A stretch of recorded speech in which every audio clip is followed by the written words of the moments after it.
টাকা দাম? 110 বললাম, দেবে না। 110 টাকা। একটা গোস মারেন তো। 110 টাকা বলছেন।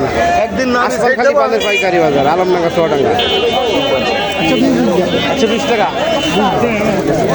এই যে আজ মানে সব একটু মাজরা পান বেশি না?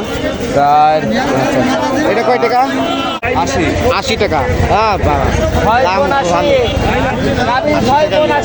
আসমানখালী বাজার পাইকারি বাজার। 110 টাকা বলছেন। একদিন আসমানখালী বাজার পাইকারি বাজার, আলমডাঙ্গা চুয়াডাঙ্গা। 120 টাকা।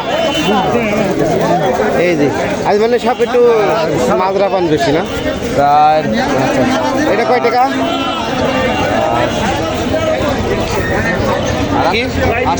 80 টাকা। হ্যাঁ, দাম ভালো। আসমানখালী বাজার পাইকারি বাজার।